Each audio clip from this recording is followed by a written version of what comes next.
ಇದೀಗ ಬರ್ತಾ ಇರುವಂತಹ ಒಂದು ಸುದ್ದಿ. ಕೊಲೆ ಕೇಸ್ನ ಆರೋಪಿ ನಂಬರ್ 14 ಪ್ರದೋಷ್ ಅರೆಸ್ಟ್ ಆಗಿದ್ದಾರೆ. ಸುಪ್ರೀಂ ಕೋರ್ಟ್ ಆದೇಶದ ಬೆನ್ನಲ್ಲೇ ಮೊದಲ ಅರೆಸ್ಟ್ ಇದು.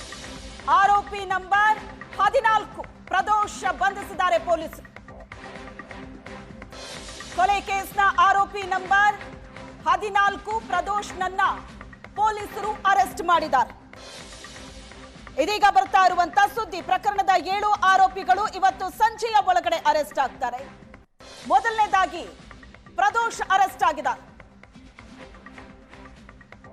ಸಂಜೆಯ ವೇಳೆಗೆ 7 ಮಂದಿ ಅರೆಸ್ಟ್ ಆಗ್ತಾರೆ. ಪ್ರಕರಣದ 14ನೇ ಆರೋಪಿ ಪ್ರದೋಷ್ನನ್ನ ಪೊಲೀಸರು ಬಂಧಿಸಿದ್ದಾರೆ. ಸುಪ್ರೀಂ ಕೋರ್ಟಿನ ಆದೇಶದ ಬೆನ್ನಲ್ಲೇ ಎಲ್ಲರ ಮಾಹಿತಿಯನ್ನ ಪೊಲೀಸರು ಕಲೆ ಹಾಕ್ತಾ ಇದ್ರು. ಯಾರ್ಯಾರು ಎಲ್ಲೆಲ್ಲಿದ್ದಾರೆ ಏನು ಅನ್ನೋದ್ರ ಬಗ್ಗೆ. ಇದೀಗ ಪ್ರದೋಷ್ನನ್ನ ಪೊಲೀಸರು ಅರೆಸ್ಟ್ ಮಾಡಿದ್ದಾರೆ.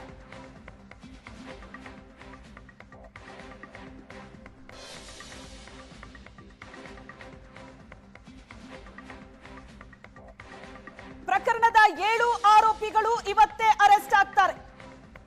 A1 A2 ಪವಿತ್ರ ಗೌಡ ಮತ್ತು ದರ್ಶನ್. ಪ್ರಕರಣದ 6ನೇ ಆರೋಪಿ 7, 11, 12 ಮತ್ತು 14ನೇ ಆರೋಪಿ. 14ನೇ ಆರೋಪಿಯ ಬಂಧನವೇ ಮೊದಲಾಗಿದೆ.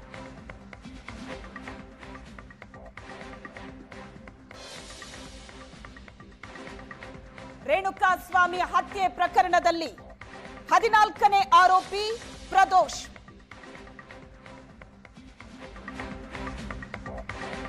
ಎಲ್ಲ ಆರೋಪಿಗಳನ್ನ ಇವತ್ತೇ ಬಂಧಿಸೋದಕ್ಕೆ ಪೊಲೀಸರು ತಯಾರಿ ನಡೆಸಿದ್ದಾರೆ. ಎಲ್ಲ ಆರೋಪಿಗಳ ಬಂಧನ ಇವತ್ತೇ ಆಗುತ್ತೆ. ಸುಪ್ರೀಂ ಕೋರ್ಟ್ ಆದೇಶದ ಬೆನ್ನಿಗೆ ಪ್ರಕ್ರಿಯೆ ಆರಂಭ ಮಾಡಿದ್ದಾರೆ ಪೊಲೀಸರು.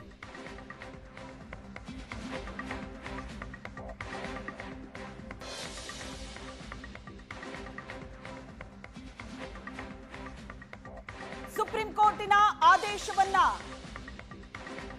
ಪೊಲೀಸರು ಪಡಿತಾ ಇದ್ದಾರೆ.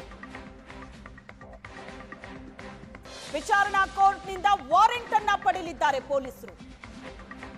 ವಾರೆಂಟ್ ಪಡೆದು ಎಲ್ಲಾ 7 ಆರೋಪಿಗಳನ್ನ ಬಂಧಿಸಲಿದ್ದಾರೆ. ಅರೆಸ್ಟ್ ವಾರೆಂಟ್ ಪಡೆದು ಬಂಧನ ಪ್ರಕ್ರಿಯೆ ಶುರು ಮಾಡಿದ್ದಾರೆ. ಪ್ರದೋಷ್ ಬಂಧನ ಆಗಿದೆ. ಕೋರ್ಟ್ ಮುಂದೆ ಹಾಜರುಪಡಿಸಲಾಗುತ್ತೆ. ಬಿಡುಗಡೆ ಆಗಿದ್ದ ಜೈಲುಗಳಿಗೆ ಶಿಫ್ಟ್ ಆಗಲಿದ್ದಾರೆ ಆರೋಪಿಗಳು ಅಂತ ಸದ್ಯಕ್ಕೆ ಹೇಳಲಾಗ್ತಾ ಇದೆ. ಈಗ ಅರೆಸ್ಟ್ ಮಾಡಿ ಕೋರ್ಟ್ ಮುಂದೆ ಹಾಜರುಪಡಿಸ್ತಾರೆ. ಯಾವ ಜೈಲಿನಿಂದ ಬಿಡುಗಡೆ ಆಗಿದ್ರೋ ಅದೇ ಜೈಲಿಗೆ ಶಿಫ್ಟ್ ಆಗಲಿದ್ದಾರೆ ಅಂತ. ಪ್ರದೋಷ್ ಕೂಡ ದರ್ಶನ್ ಜೊತೆ ಪರಪ್ಪನ ಅಗ್ರಹಾರ ಜೈಲಿನಲ್ಲೇ ಇದ್ದಿತ್ತು. ರಾಜಾತಿಥ್ಯ ಪ್ರಕರಣದಲ್ಲಿ ಬೆಳಗಾವಿ ಜೈಲಿಗೆ ಶಿಫ್ಟ್ ಮಾಡಿದ್ರು ಪ್ರದೋಷ್ನನ್ನ. ಈಗ ಆತನನ್ನ ಬೆಳಗಾವಿ ಜೈಲಿಗೆ ಶಿಫ್ಟ್ ಮಾಡ್ತಾರಾ? ಪ್ರಕರಣದ ವಿಚಾರಣೆ ತ್ವರಿತಗತಿಯಲ್ಲಿ ಆಗಬೇಕಾಗಿರೋದ್ರಿಂದ ಟ್ರಯಲ್ಗೆ ಹಾಜರುಪಡಿಸೋದಕ್ಕೆ ಬೇರೆ ಬೇರೆ ಜಿಲ್ಲೆಗಳಲ್ಲಿ ಆರೋಪಿಗಳನ್ನ ಇರಿಸಿದ್ರೆ ಕಷ್ಟ ಆಗತ್ತೆ ಅಂತ ಎಲ್ಲರನ್ನೂ ಪರಪ್ಪನ ಅಗ್ರಹಾರ ಜೈಲಿನಲ್ಲೇ ಇರಿಸೋದಕ್ಕೆ ಪ್ಲಾನ್ ಆಗ್ತಾ ಇದೆ. ಆದ್ರೆ ಕೋರ್ಟ್ ಅದಕ್ಕೆ ಅನುಮತಿ ಕೊಡಬೇಕು, ಮನವಿ ಮಾಡಲಿದ್ದಾರೆ ಪೊಲೀಸರು.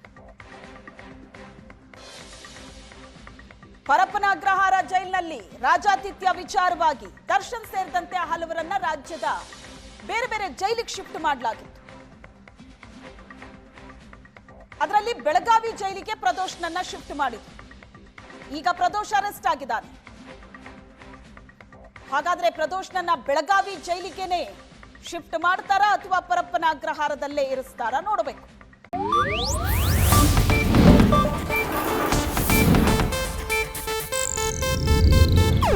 ಇದು ಏಷ್ಯಾನೆಟ್ ನ್ಯೂಸ್ ನೆಟ್ವರ್ಕ್ ಪ್ರಸ್ತುತಿ.